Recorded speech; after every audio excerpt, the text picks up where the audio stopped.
hey, thanks for joining us for our online Easter sunrise service. If you're watching, put a comment down below so we know you're there. Feel free to share this with others so they can be blessed by this too. We're going to sing and we're going to celebrate. Even though this is a different way to do an Easter sunrise service, we've got a lot to celebrate because Jesus is alive. The grave is empty.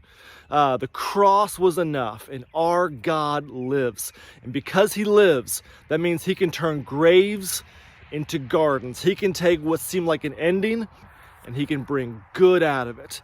He takes every hard thing and brings something beautiful out of it. He did that at Easter. He can do that in our lives, and that fills us with hope. Because Jesus is alive, because he is risen, he can turn every grave into a garden. We hope this time of worship blesses you. Let's sing together. Let's join together and sing Christ the Lord is risen today.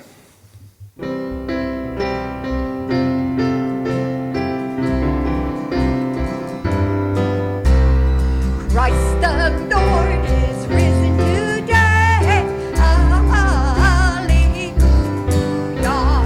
Sons of men and angels say, Hallelujah.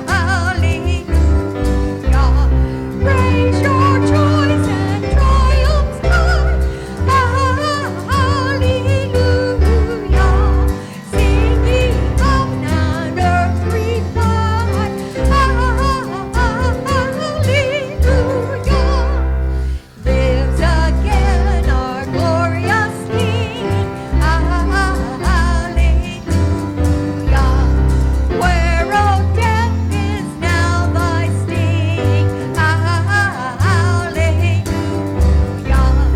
Dying once he called us sing. Hallelujah. Where thy victory, O reign. Hallelujah.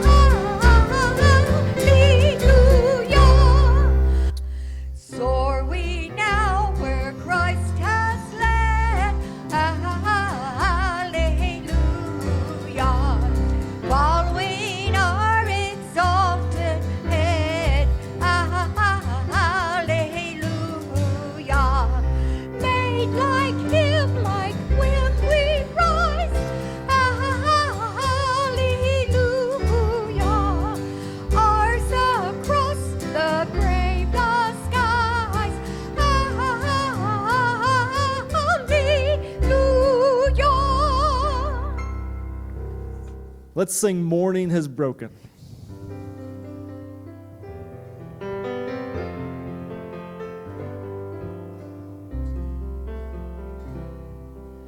Morning has broken like the first morning. Blackbirds have spoken like the first bird. Praise for the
In the beginning, God created the sun, moon, and stars, the animals, trees, and seas. And he made us his own, and he gave us a garden. And there was beauty and peace and life, but that wasn't enough. And so we sinned and we ate and we fell. And where there was once beauty and peace and life, there was now pain and chaos and death. We went from a garden to a grave. But God promised to bring us back from the grave into the garden. Days, weeks, years, generations of waiting for the promise to come back to the garden.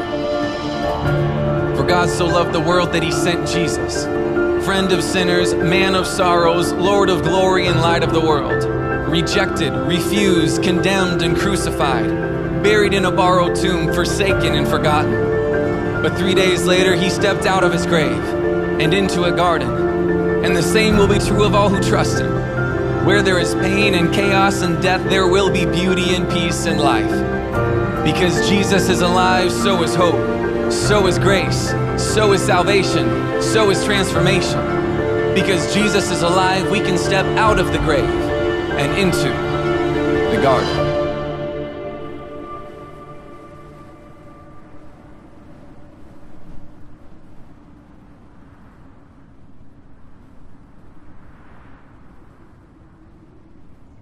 Well, Easter's a great holiday. I mean, there's so much to enjoy and celebrate. I mean, even if you're not really a religious person, there's a lot of fun things with Easter. I mean, the Easter egg hunts, and sometimes folks will still dress up and families will get together, and there's bunnies and candy and all that kind of great stuff. And so it's a really fun holiday for anybody. But for those of us who are in the faith, those of us who do believe in Jesus, Easter is the biggest Sunday of the year. I mean, Easter is a celebration. It is a party. The energy is up on Easter. At church, pews fill up on Easter. Families show up. People dress up. Everything is on the up. But that wasn't the scene on the first Easter. When the gospel accounts kind of open up the scene of what was taking place on that first Easter, it says it was dark. It was the earliest hours in the morning. The sun was maybe just coming up. And the scene opens at a grave. There wasn't any kind of a celebration. There was weeping, there was wondering, there was worrying, there was anything but celebrating.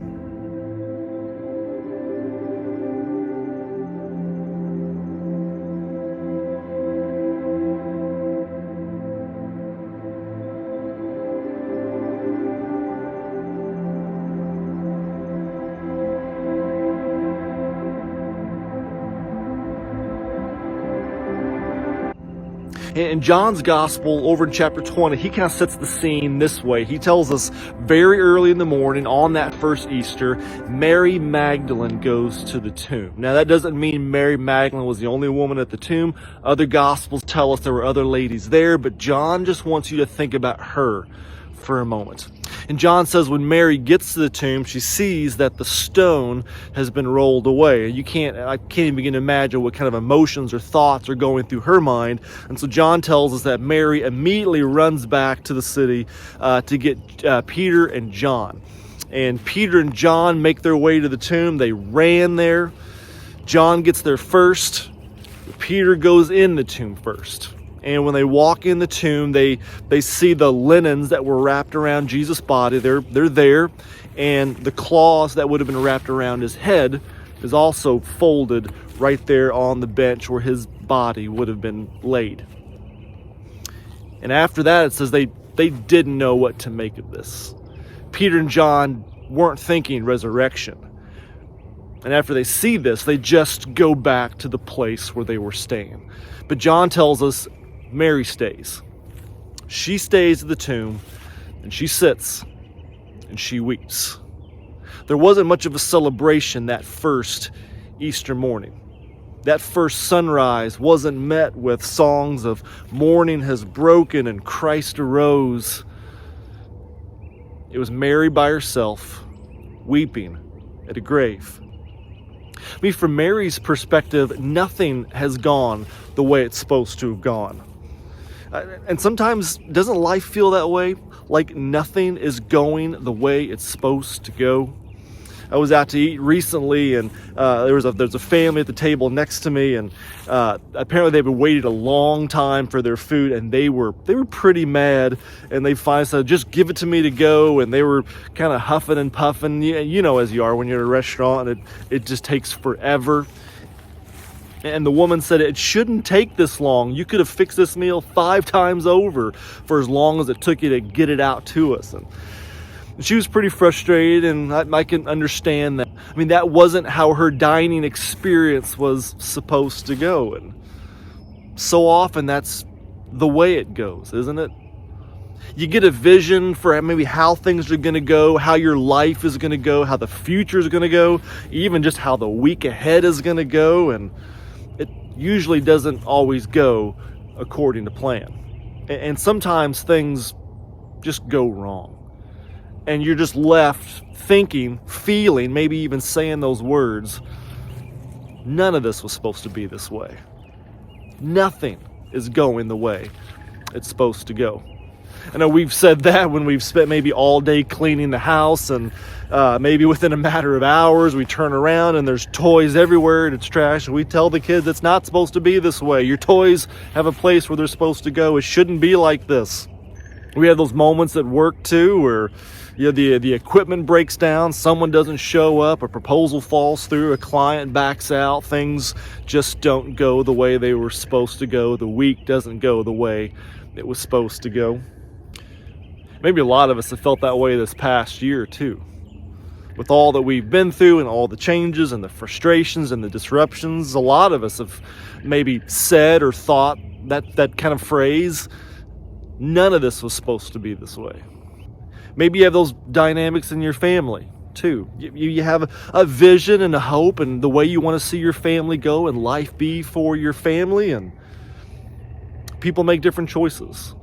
Conflict comes in, division comes in, there's tension in the family, there's someone who's kind of gone astray and gone their own way, and you had a vision for what your family was going to be like, and it didn't turn out that way, and you think, you look around and you think nothing is going the way it's supposed to go. Life is full of those kinds of moments where it feels like nothing is the way it's supposed to be.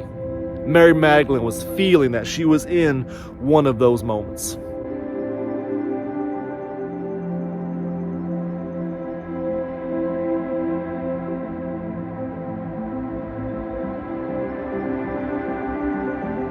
Well, as John continues his account with Mary there at the tomb weeping, it says she goes inside, she looks inside the tomb just like Peter and John had did, and she sees 2 angels there. It's kind of an interesting interaction the way John records all this. It doesn't say that Mary was perplexed or surprised or amazed, or she didn't fall down in fear at the sight of 2 angels. She just very routinely would ask them, have you seen my Lord? They've taken him. I don't know where they've put him. And then Mary turns and she sees Jesus. Now, for whatever reason, she doesn't recognize him. And Jesus speaks to her and says, "Woman, why are you weeping? Who are you looking for?"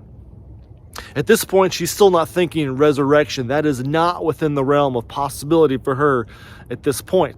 And so Mary just thinks this is the gardener speaking to her.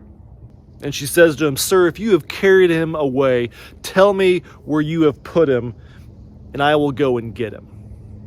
And then Jesus turns to her and says, "Mary." He calls her by name. And suddenly, the scene changes.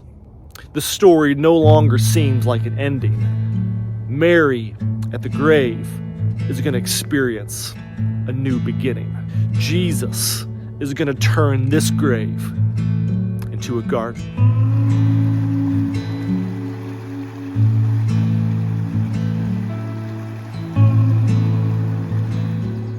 I love the springtime because of all the new life. I mean, you hear the birds chirping, the grass is getting greener, there's the Easter lilies and the daffodils are blooming and flowers are coming up, buds are coming up on trees.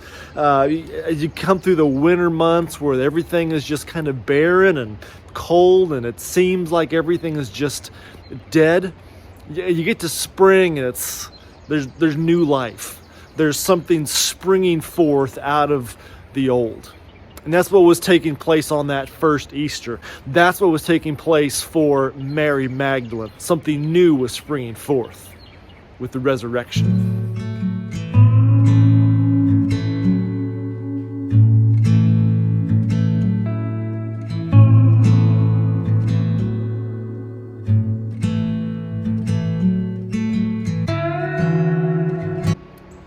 And when Jesus called Mary Magdalene's name, something new began to spring forth in her heart and in her life and in this moment.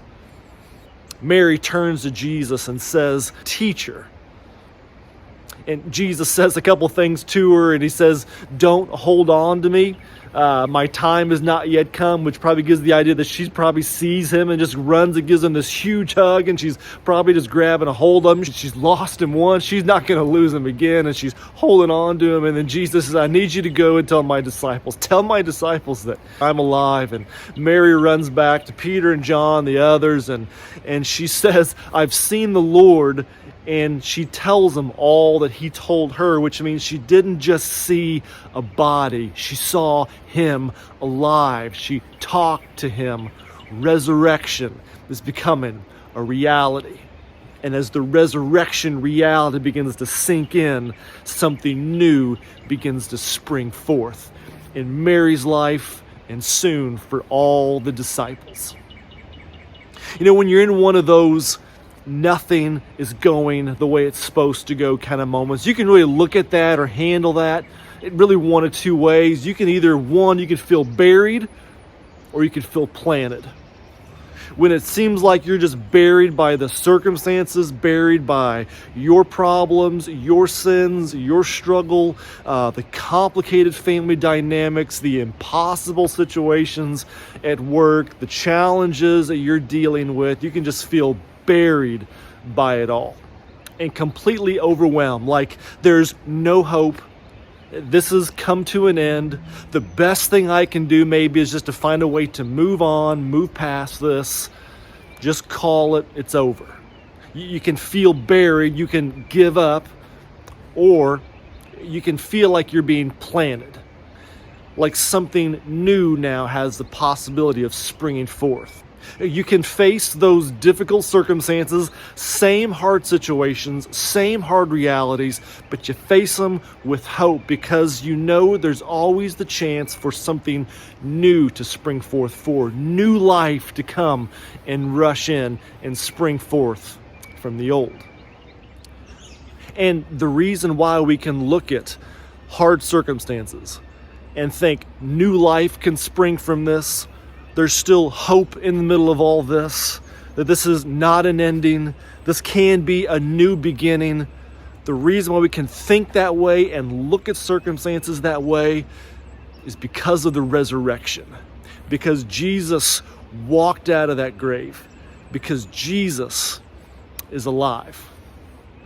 And what a new beginning this is going to be for Mary Magdalene. I mean, what an experience this has been for her to be with Jesus to this point. And now, after the resurrection, it's going to get even better. It's the same for the disciples. What a ride this has been. What a journey with Jesus they've had to this point. And when it feels like they were at a grave and they felt like this was all over with, now it's going to get even better. Something new is going to spring forth. New life is going to spring forth. And what a moment this is going to be for the disciples when they get to see Jesus for themselves later that night on that first Easter day. And I know some of you have some difficult situations going on. You're in the middle of some things that are leaving you feeling like none of this is going the way it's supposed to go. But what you see on Easter is that Jesus turns graves into gardens. I just would pray that the hope of Easter would invade even those feelings and even those situations that you're facing. That you would see that our God, our Savior, is one who can turn graves into gardens. He can spring new life out of that which seemed dead, out of whatever seemed over, finished, and done. There's always a reason to hope because of the resurrection. because Jesus didn't stay in that grave, because Jesus is alive. That means sin doesn't win. The grave doesn't have the final say. That it's never over until Jesus says it's over. You always have a reason to hope, no matter what you're facing, no matter how much you feel buried by whatever's going on in your life. Jesus turns graves into gardens. Easter changes everything. It's the best day there is. It's a celebration. It's a party.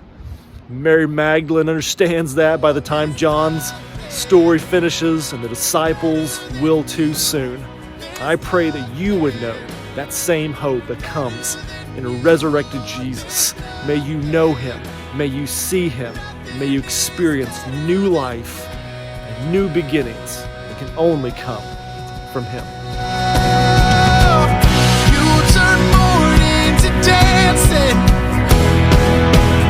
You give beauty for ashes. You turn shame into glory. You're the only one who can. You turn graves into gardens. You turn bones into armies. You turn seas into highways. You're the only one who can. Oh, there's nothing better than you. There's nothing better than you, Lord. There's nothing. Nothing is better than you. Oh, there's nothing better than you, Lord. There's nothing better than you, Lord. There's nothing. Nothing is better than you. Oh, you turn graves into gardens. You turn bones into armies. You turn seas into highways. You're the only one who can. You're the only one who can. You're the only one who can.